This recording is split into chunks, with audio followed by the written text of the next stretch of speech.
Assalamualaikum warahmatullahi wabarakatuh. Salam, perkenalkan nama saya Ninudin, kelas ekonomi B, Prodi Pendidikan Ekonomi.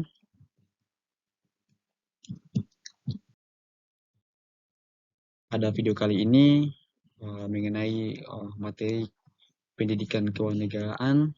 Di sini saya membahas tentang permasalahan hukum di Indonesia beserta solusinya.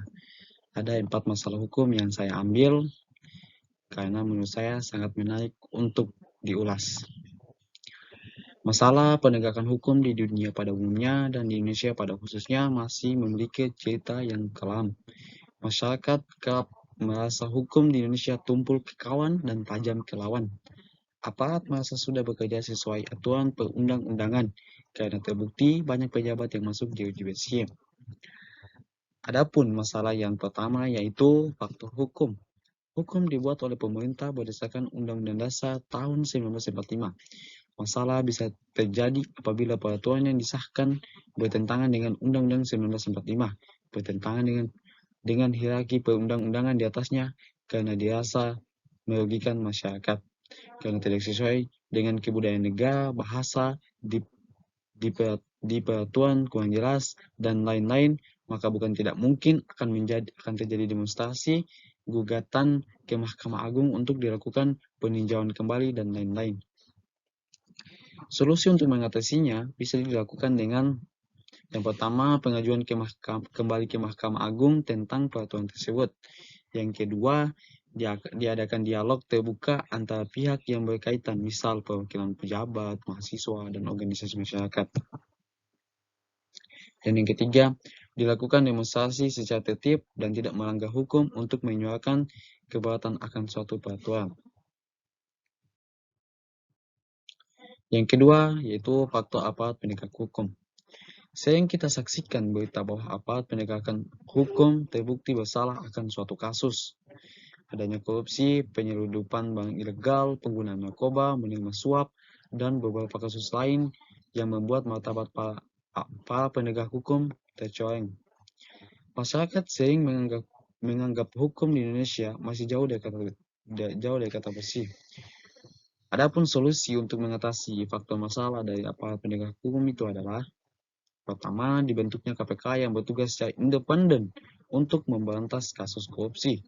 Yang kedua, memberikan efek jerah dengan mengadili seadil-adilnya kepada aparat penegak hukum yang melakukan pelanggaran hukum sehingga tidak akan dicontoh oleh aparat yang lainnya. Adapun masalah yang ketiga yaitu faktor sarana dan prasarana. Seringkali sarana dan prasarana dirasa kurang adil dan merata. Kemajuan terasa hanya milik kota-kota besar, sehingga masih banyak desa terpencil dan terasing yang merasakan kemiskinan. Pendidikan yang masih tidak bisa dienyam secara baik, kesehatan yang mahal, perumahan yang sulit digapai warga, juga sulitnya mendapat pekerjaan yang menjadi faktor melemahnya penegakan hukum di Indonesia. Adapun solusi yang baik untuk kurang dan lengkapnya sarana dan prasarana itu adalah: pertama, melakukan pembangunan di segala bidang dan di semua desa dan kota negara Indonesia.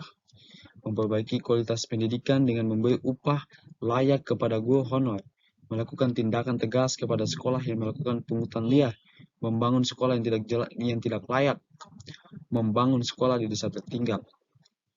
Kemudian yang ketiga, memperbaiki fasilitas kesehatan supaya rakyat miskin bisa berobat tanpa khawatir. Keempat, melengkapi peralatan yang dibutuhkan untuk menciptakan penegakan hukum yang adil dan beradab.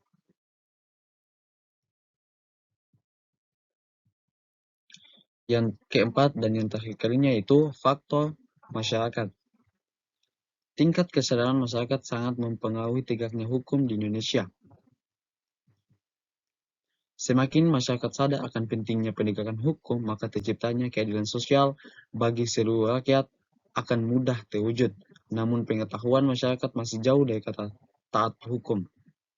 Solusi untuk menciptakan kesadaran hukum antara lain yaitu meliputi memberi pengetahuan tentang hukum dengan cara melakukan penyuluhan. Ketiga, memberikan pendidikan tentang hukum dari sekolah hingga jenjang perguruan tinggi dengan biaya yang murah. Dan yang ketiga, menerapkan sanksi yang adil kepada para pelaku kejahatan sehingga masyarakat tidak menganggap enteng penegakan hukum di Indonesia. Semoga bermanfaat. Sekian dari saya dan terima kasih. Wassalamualaikum warahmatullahi wabarakatuh.